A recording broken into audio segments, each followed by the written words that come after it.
Квинтесенција со Ацо Станковски. Квинтесенција доаѓа од Аристотеловата филозофија за конституцијата на светот и постоењето, кое е конспирирано како комбинација од 4 елементи – земја, вода, воздух, оган. А петтиот елемент, кој ги соединува сите и ги регулира, е наречен квинтесенција. Неговото поимање е блиско до постоењето на духот во метафизиката или како космичка интелигенција во езотеријата. Добро вечер, драги слушатели и слушателки на Радио Слободна Македонија. Еве конечно повторно после оваа турбулентна и чудесна недела во која би рекле се случи еден мощно значаен историски настан, а тоа беше поврзано со изборот на господинот Доналд Трамп за председател на United States of America. Но пред да тргнеме во една ретроспектива на нештата, баш би го прокоментирал самиот амбиент. Иако ладно и мрачно, сепак има некоја чудна жица на оптимизам во етерот. Поради ветерчето, веројатно и воздухот е почист од колку што беше овие денови и конечно доаѓа полека, но сигурно зимата, а ние веќе ја чувствуваме ладнотијата, студенилото кое доаѓа со зимата и со студените атмосферски наноси од север. Ова цимање на времето од топло-ладно, ладно-топло предизвикува многу пореметувања пред се на имунолошкиот статус на луѓето и затоа е многу битно да се чуваат во овие преодни денови кога на недела дена температурата знае да се смени за 10 степени. Во секој случај нештата се променија на некој начин во самиот етер, во самата планетарна аура и тоа благодарејќи на она што се случуваше минатата недела. Навистина тоа беше драматично собитие. Ние често зборевме тука, скоро сите минати емисии ги потрошивме токму на анализи на она што се случуваше во Соединетите Американски држави и како, впрочем, се случуваа сите тие приказки, како генерираше едната и другата сторија, нивната конфликтност, интеракција, целото внатрешно и надворешно милје. И конечно, еве, добивме резултати минатиот вторник, ноќта кон среда и средата наутро веќе беше познат новиот председател на таа суперсила, значи на Америка, тоа е Доналд Трамп. Неговото всушност појавување на политичката сцена е метеорско и може да се каже дека навистина предизвика многу контраверзни ситуации. Многу аналитичари и луѓе кои имаат големо искуство не успеа да го предвидат сето ова. Едноставно, нивните потенцијали за предвидување, за визија беа премногу дефицитарни и паднаа во тој обид.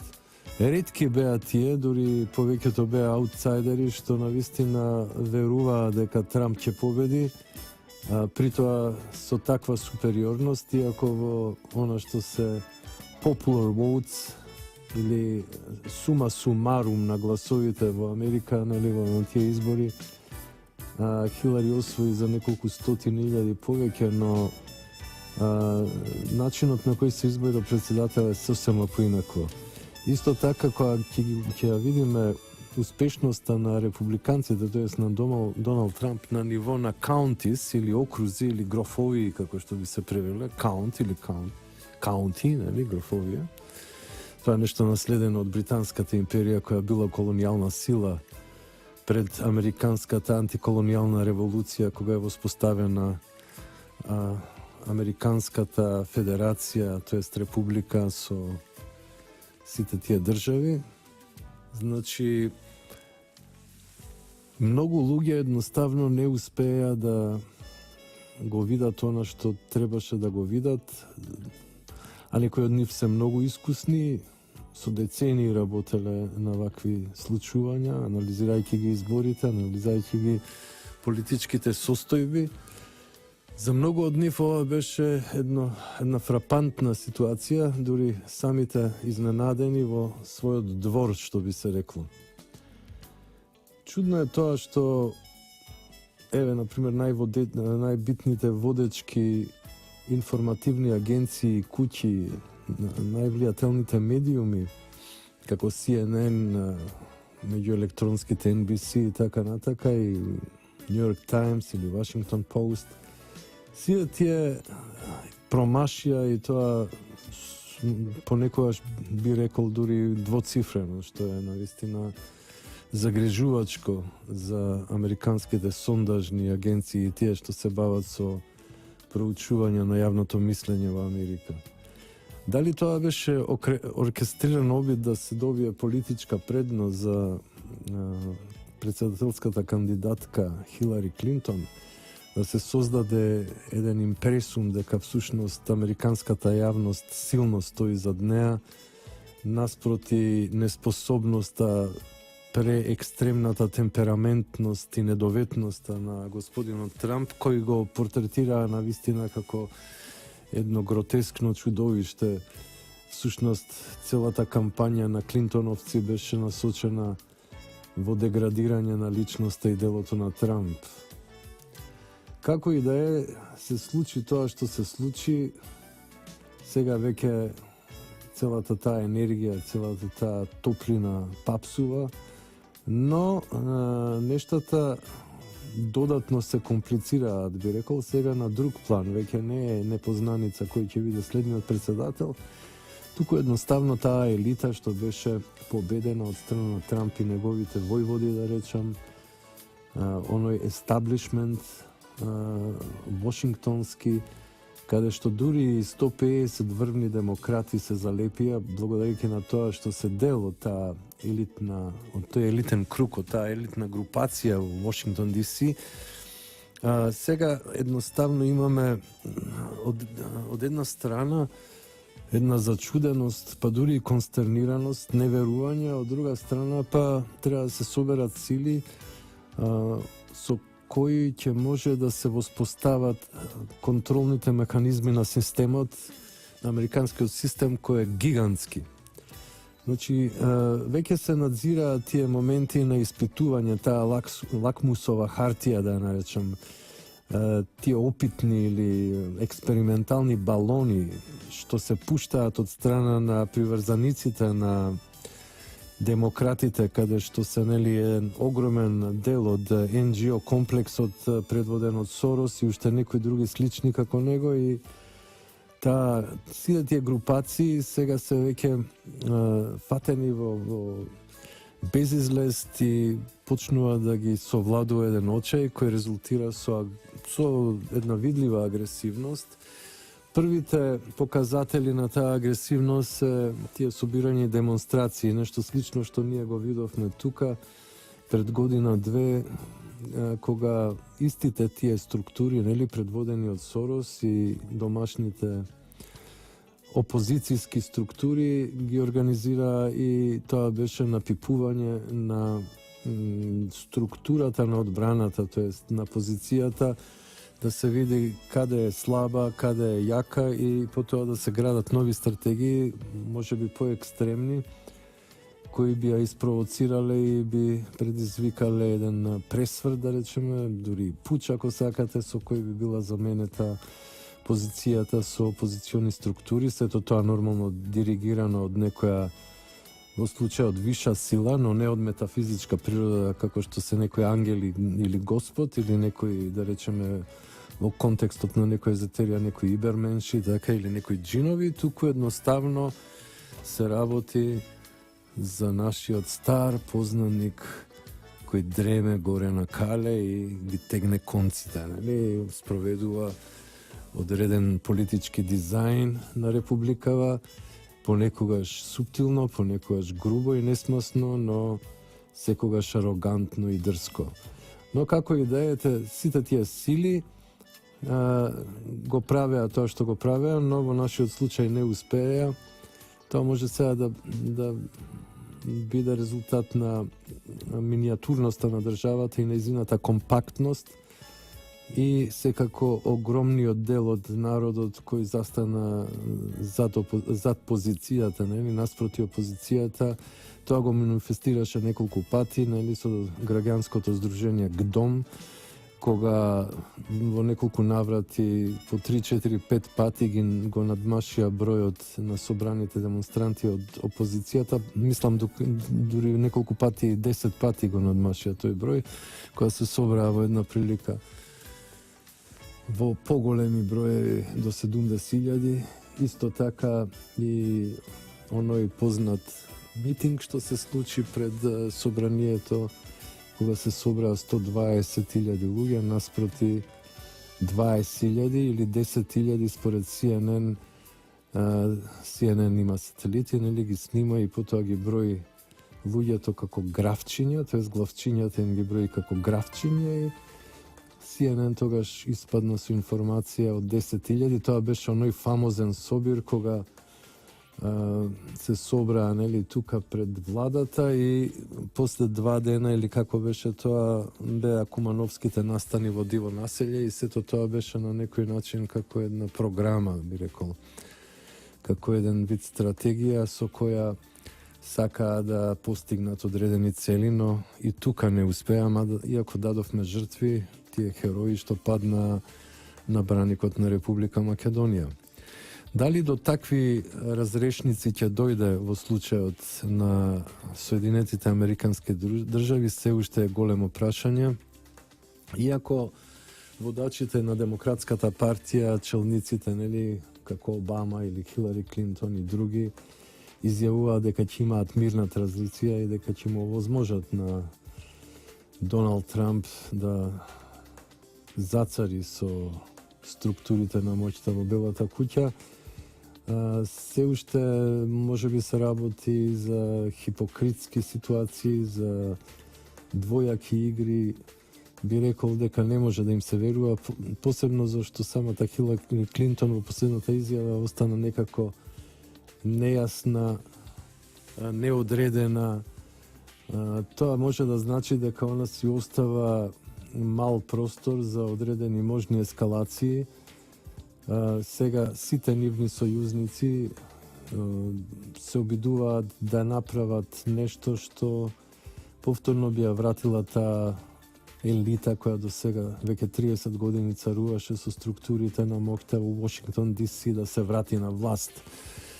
Но тоа тешко ќе иде, тешко од многу причини, затоа што зад Трамп стојат многу силни структури во американското општество, потоа народот стои. Он самиот викаше дека има преку 270 генерали кои го бекапуваат и тоа е одредена сила.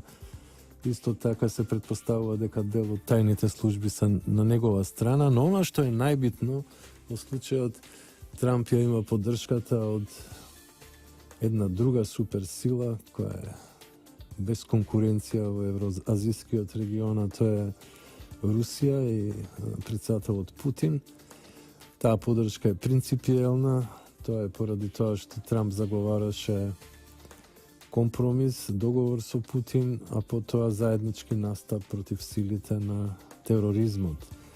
Но исто така и многу интензивна соработка, што би било од корист за сите земји на планетава, затоа што една интензивна соработка со Русија и со Кина и со другите моćни држави на планетата сигурно ќе создадат вишок од вредност, економски раст и веројатно нова инфузија на веќе папсаната, би рекол, во случајот светска економија, посебно што се однесува до третиот свет, до одредени земји на третиот свет и до западниот свет. Значи, Западот е денес во една тешка криза. На истокот тоа не е толку приметливо, но на Запад, навистина, на сите овие држави од Европската Унија и дел од другите континенти западнаа во силна економска криза. Посебно самата Америка, нели, самите Соединените Американски држави. Сега театарот ќе стане поинтензивен, ќе видиме какви сили ќе истрчаат на терен. Овие шарени, американски шарени што ги гледаме, тоа се како мултиплицирани нашите шарени, иначе кодот е ист. Тоа се, како што ги нарече Трамп, професионални протестанти, значи луѓе кои протестираат за пари, што на некој начин и се потврдува во случај на нашата псевдореволуција шарена.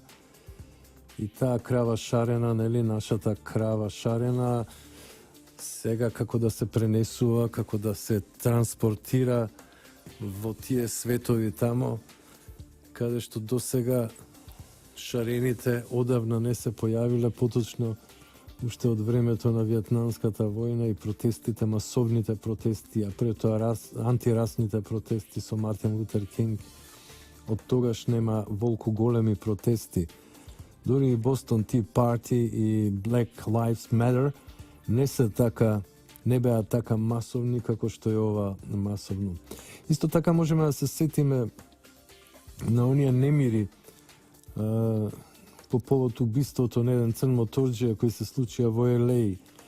Тие лутинг, така наречени беззаконија, кога масата излезе од контрола и почна да ги плячка, нели, да ги ограбува супермаркетите во одредени квартови на Лос Анџелес. Се сеќавам, но тогаш стапи во игра националната гарда и сите се вратија дома исплашени и покорни како глувци. Ќе видиме сега како ќе се одвива ова. Предпоставувам дека се работи за повторно експериментални глувци, тоа се шарените кои се пуштаат први на улица да видат крупните играчи од оваа страна, значи од страна на веќе символички обезвластените демократи, како ќе се одвива сето тоа. Ако има налепување на народ и одредена хистерија, тоа се случува, хистеријата расте, посебно што успеа да му имплантираат на господинот Доланд Трамп дека е всушност расист, дека е подржан од Ку Клукс Клан и од други структури кои се пронацистички, и тоа само долева масло на огнот и нештата ескалираат и стануваат све поагресивни и поагресивни.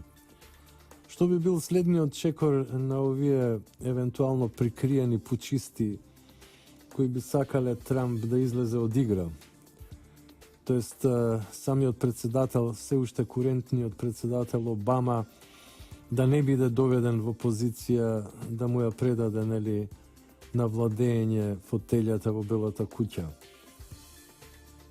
Следното би било насилни протести во кои би биле имплементирани одредени оружени групи кои би извршиле одредени убиства врз полицајци или обратно, со што уште повеќе ќе ескалира ситуацијата, а веќе поделените маси во Американската федерација би се поделиле уште појаросно и уште поекстремно. На тој начин нештата би излегле од контрола и веќе би имале граѓанска војна, при која све што било до сега не важи и тој што ќе победи во таа војна ќе ја земе власта for long.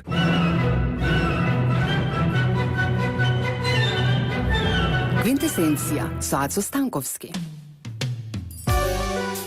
Значи, драги слушатели на Радио Слободна Македонија, радио што емитува во Боја, повторно сме во етерот и можеме да продолжиме со приказката за Трамп и за Хилари и воопшто за целиот свет кој се мота околу таа чудна геополитичка и историска, дури би рекол, балада.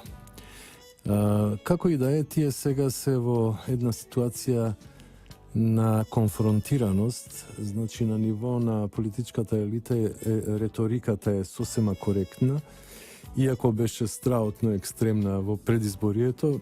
Откако Трамп победи, тие како да се спуштија, нели, на земја, како да си легнаа на брашно, и Хилари Клинтон, иако ја немаше да се појави долго време пред насобраната раја, која чекаше, нели, таја да победи, па да прославува, да биде тоа некаква си журка, некакво славје, некаков кермес до бескрај, но како што рече еден репортер на CNN, instead of a wedding, they get a funeral. Значи, наместо свадба се случи погреб. Како и да е, тоа беше едно големо разочарување кое прво ги парализира, а еве сега се освестија и веднаш пркнаа.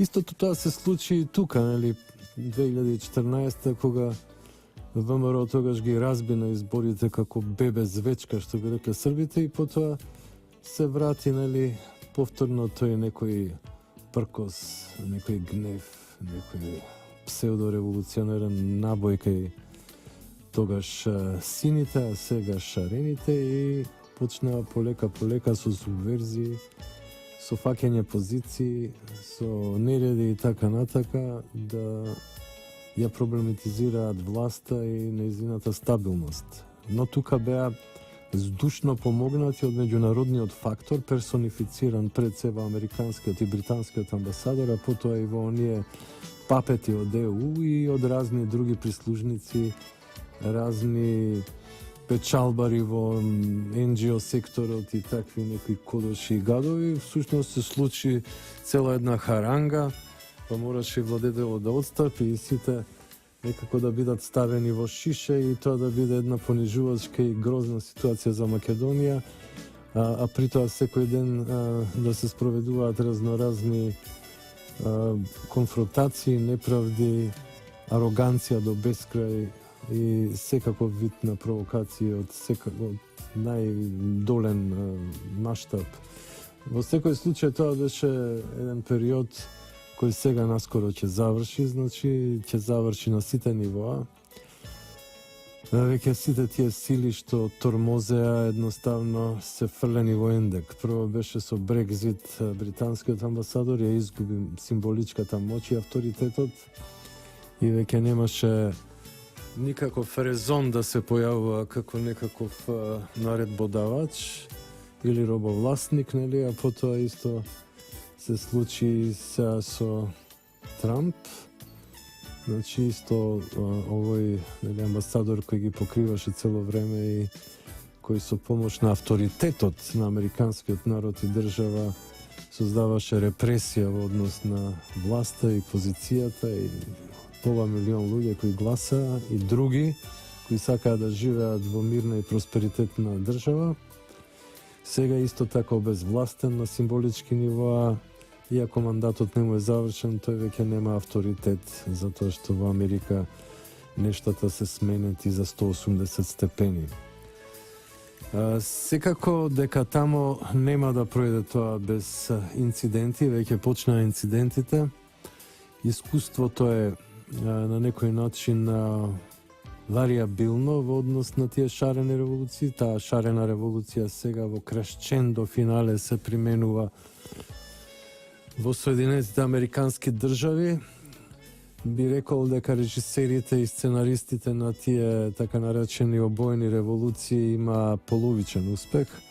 Им успеа во Украина и им успеа на Блискиот Исток во некои држави, а некои држави наводно не им успеало, меѓутоа викаат дека платиле рекет директно во фондацијата на Клинтонови. Значи, стотици милиони долари отишле таму за да не бидат ччнати, а Гадафи и другите кои не сакале да платат беа разбоздисани и здробени. При тоа масакрирани, нели, као кутриот Гадафи што заврши. Во секој случај сега сите тие беззаконија, тие бајпасирања на Обединетите нации, на сите тие интервенции нивни кои се проблематични и маса други коруптивни скандали кои се случија во сите овие години во владењето на таа политичка елита од Вашингтон ДС ќе бидат преиспитани. Во предизборието самиот Трамп најави создавање на некакво си специјално јавно обвинителство кое би ги преиспитало дејанијата на Хилари Клинтон. Дали тоа беше кажано во афект или навистина тоа ќе биде спроведено, ќе видиме. Можам да кажам дека може би ќе биде спроведено ако се случи голема конфронтација во Америка која навистина би предизвикала големи крахови во американското општество, слабење на американската држава и со тоа Соединените Американски држави би ја изгубиле геостратегиската предност на ниво на планетава, затоа што сите тие сили кои сега држат одредени позиции и бази на сегаде на планетава Земја ќе треба едноставно да се повлечат за да се стават на една или на друга страна во можната граѓанска војна, која би била страотна. Затоа што таму народот е наоружан, во маса држави може без било каква дозвола да се купи оружје и муниција. Има многу луѓе кои се фанови на оружје, кои имаат колекции на оружје, некои дури имаат и тенкови и ракети, до таму иде нивната пасија.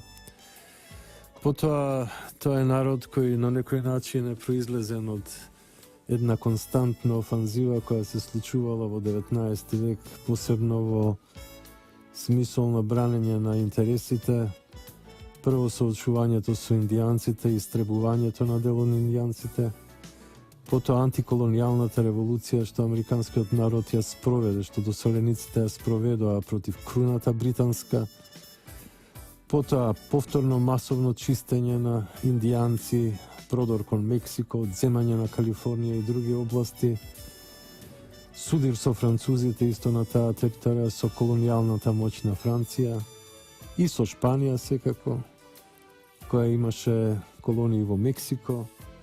Потоа повторно граѓанска војна со доаѓањето на Линколн и создавањето на Републиканската партија на Америка.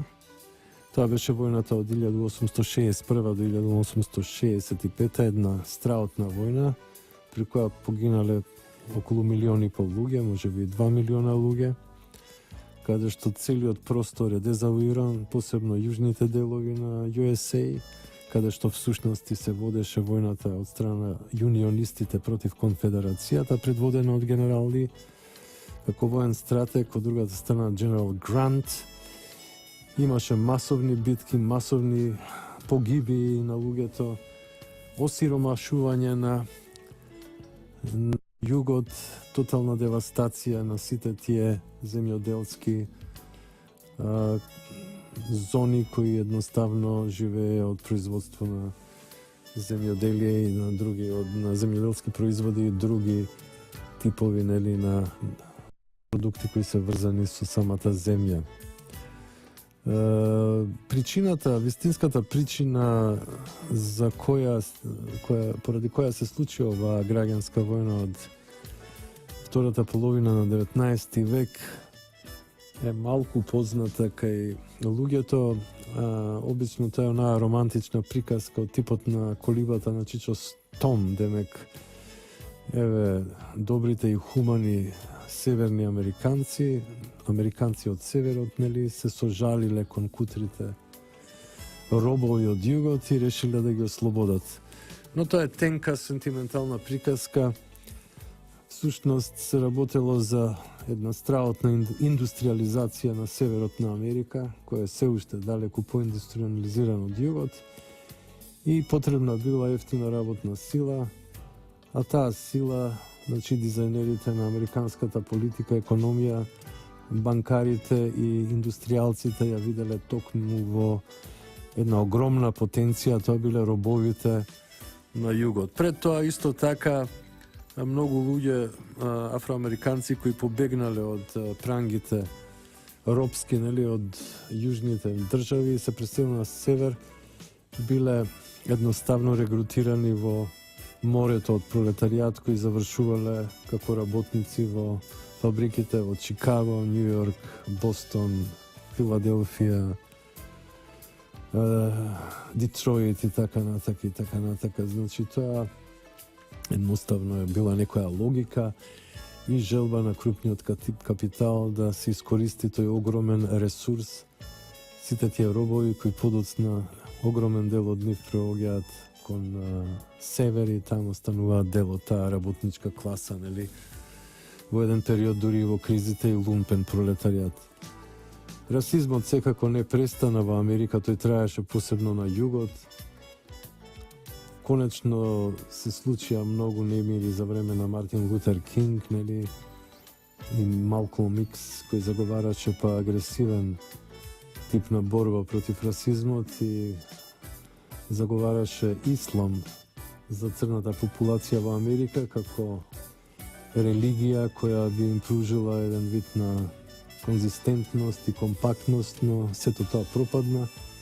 Кај Мартин Лутер тоа беше повеќе на една христијанска основа, тој беше и пастор и исто и тоа на некој начин, иако предизвика огромна поддршка кај афроамериканците, но и кај одреден дел од либерално настроените белци, сепак тоа беше повторно голема ескалација, па Мартин Лутер Кинг фактички беше убиен во атентат, исто како и Малколм Икс, исто како и Џон Кенеди, исто како и Роберт Кенеди и маса други ликвидации кои се случуваа токму поради одредени политички конфронтации во USA.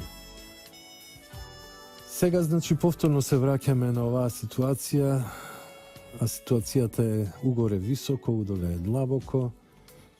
Цела една камарила, една елита која владела, која не е навикната да биде обезвластена, сега е обезвластена. Интереси огромни се загрозени и доведени во прашање. Нивниот статус, нивниот личен кредибилитет, нивното его.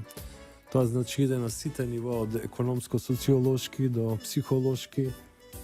И тоа е сега една голема армија, нели, на луѓе кои го ползувале системот, кои сега треба да бидат распрашувани, треба да дојдат на страшниот суд на историјата. Тие во почетокот, може би, кога биле шокирани, мислеле дека на еден рицарски начин ќе го предадат азното на власта, алефот, моќта сама по себе, која ги инспирирала, која им е единствен мотив веќе во животот, затоа што сите други мотиви се веќе згаснати поради нивната инфериорност, кога ќе се споредат со харизмата на моќта, нели, и нејзината возбудливост. И сега целата групација, која е прилично голема, која има и поддршка во одредени групации во самата база, пред се кај афроамериканците и кај хиспаноамериканците, кои на некој начин препознаваат расист во Трамп, едноставно така беа индоктринирани од мноштвото медиуми. Дури во оваа ситуација Трамп ги нападна медиумите за ескалацијата, обвинувајќи ги дека тие се причината со нивното хушкање што се случуваат вакви масовни контрашања. Всушност, доаѓаме до ситуација, една пат ситуација и ќе видиме какви потези ќе бидат повлечени во следните денови, недели па и месеци. Доколку тие потези бидат млаки и заладувачки, тогаш можеме да сметаме дека транзицијата од Обама кон Трамп ќе биде мирна и благополучна, што би рекле валгарите, нели, или булгарите, или како сакате наречете ги, и тие сега имаа смена. Интересно е да се анализира таа смена. Значи, Цецка, која беше протаже на Бојко Борисов, изгуби во првиот круг, но со многу мала разлика. А сега веќе Радев ја победи со скоро 20 поени разлика, што е прилично голема разлика, мислам дека 56 наспроти 36, и затоа Бојко Борисов си поднесе оставка. Бојко Борисов исто така беше амерички играч. Тој исто така едноставно, понизно и покорно служеше на американската хегемонија, предводена од Обама и Сорос, нели, USAID и така натака, State Department, сето тоа го знаеме како е тоа сплетено во една убава шара, наречена нов светски поредок. Сега овој генерал Румен Радев инклинира кон Москва, но инклинира и кон Брисел и Вашингтон. Ништо не му е јасно, освен дека Путин е моќен и ќе имаме промена и таму. Значи ќе се случи тоа продупчување на оковите што ги искова бившата администрација американска со сите тие ширења на НАТО кон исток околу Русија. Турција е исто така сојузник моќен сега на Русија, така да имаме ситуација во која се руши целата архитектоника која ја протажира демократите, а која е правена уште негде 50-тите и 60-тите од страна на луѓе како Хенри Кизинчер или Збигнев Бжежински, која беше офанзивна и која беше проамериканска, која заговараше предоминација на Америка, нов светски поредок, глобализација и апсолутна супериорност на американската држава. Но тоа веќе е само еден сон кој полека фејде, полека бледне и се губи во моќната реалност која настапува, која секогаш е по Божја волја. Еве им го одговорот на сите тие агностици, на тие атеисти, на тие ситни бројлери од таборот на шарената, кои едноставно не ги знаат основните принципи на функционирањето на универзумот. Но ќе ги научат секако преку искушенија и преку тешки борби, преку позиции кои ќе бидат мизерни, кои ќе бидат секако долни, зашто од позициите од кои беа продуцираа само ароганција, неверување, прелест, злоба, па дури и криминал, би рекол, во многу случаи. Како и да е сега, значи се очекува да се види како ќе се одвива понатаму оваа драмолетка или оваа епска сага, ако сакате, во USA, каде што сега на сцена треба да стапат порадикални методи, значи прво окрупнување на демонстрантите, а потоа ќе се случат и по-екстремни конфликти. Всушност ние и видовме како тоа се случуваше тука во Македонија, тоест во Скопје и во Куманово и така натака. Тоа се истите сценарија, зашто креаторите, како што видовме од сите овие години, се крајно неинвентивни, многу се глупи, но арогантни, нели? Што би рекле бугарите, пак да ги цитирам, тпма упорит. И секако успеваа, зашто глупоста е меѓу најголемите сили во Вселената, зашто нема свесност за себе. Па така настапува во секоја прилика со упорност достојна на најголемите идиоти во универзумот. Во секој случај, ние ќе имаме уште ситуации и возбудувања, но сега ситуацијата е на наша страна. Не верувам дека Трамп ќе изгуби оваа битка, тој ќе ја добие и ќе почне да расчистува со Америка. Веќе почнува да ги поставува своите главни соработници. Првипс и, например, Руди Джулијани се веќе кандидати. Руди Джулијани као секретари of State, се сеќавам на времето тој изрази скепса и критика кон бомбардирањето на СР Југославија од страна на Клинтоновата администрација. Тоа се луѓе кои имаат сосема друга визија и друг концепт за американската држава. Во секој случај, мислам дека ќе одат повеќе на соработка, а помалце ќе одат на агресија, како тоа што се случуваше цело време, додека бевме под оваа администрација која конечно ги изгуби изборите и етерот се расчисти.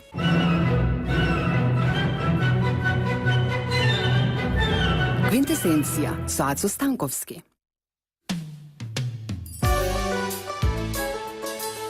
Добре вечер повторно, драги слушатели, по трет пат во емисијава, после овој блок на реклами и музика. Се вратиме во реалноста на политичките афери на светско, но и на домашно ниво. Значи, заклучивме дека во Америка ситуацијата е навистина напната, иако веќе најголемата неизвестност е одмината, е веќе пасе. Знаеме дека нов председател на USA е Доналд Трамп, но имам чувство дека сите овие структури кои владееле последниве 30 години со Соединетите Американски држави нема така лесно да се предадат, затоа што се плашат веројатно дека поради огромните корупции што се правени сите овие години ќе бидат експонирани на одредена јуристичка експертиза и може тоа лошо да се одрази по нив, затоа предпоставувам сега напипуваат терени, се обидуваат да видат колкава е силата на Трамп, колку луѓе и колку битни луѓе стојат зад него и веројатно ако е можно на еден нелегален, на еден почистички начин, воен ефект да го сторат тоа, но тоа ќе биде ужасно тешко.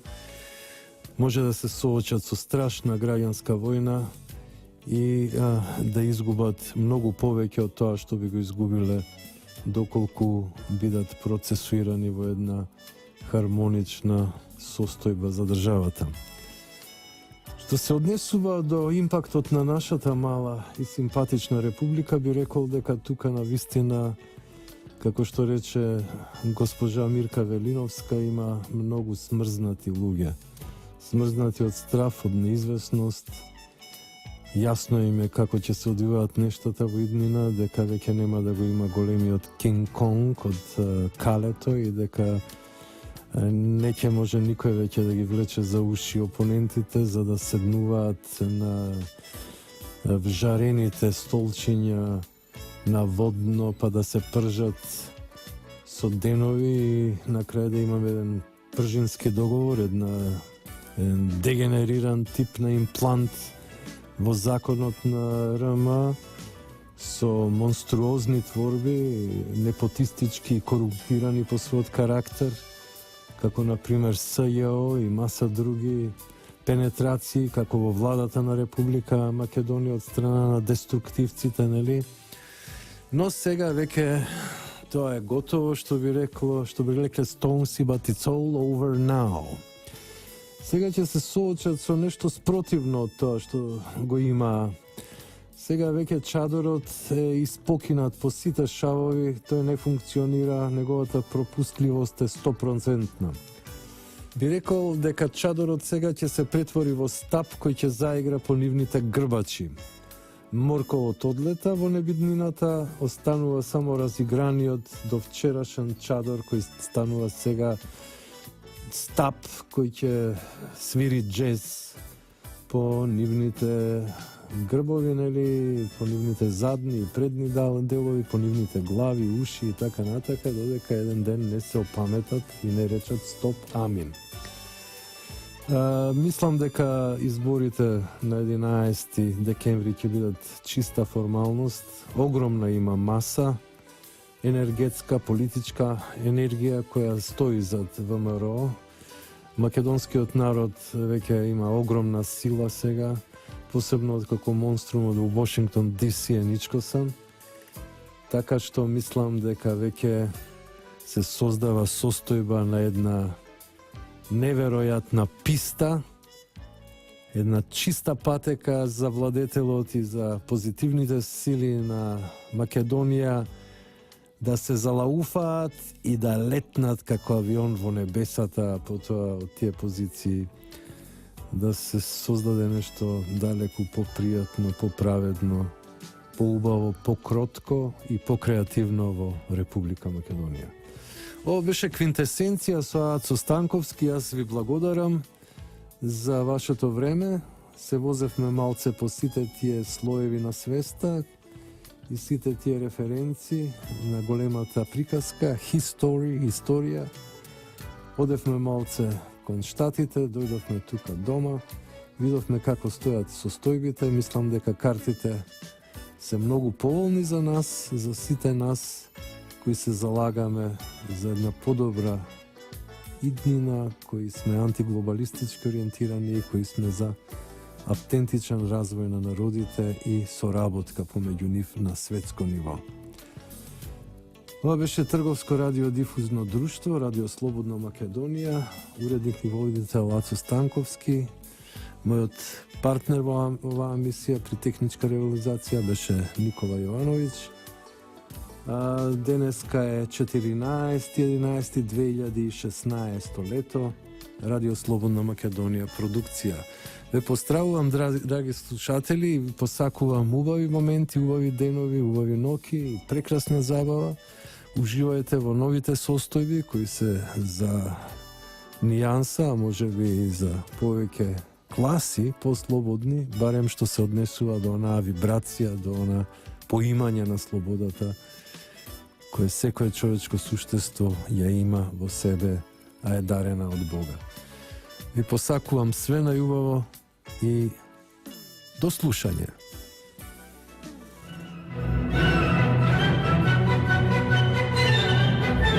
Квинтесенција со Ацо Станковски.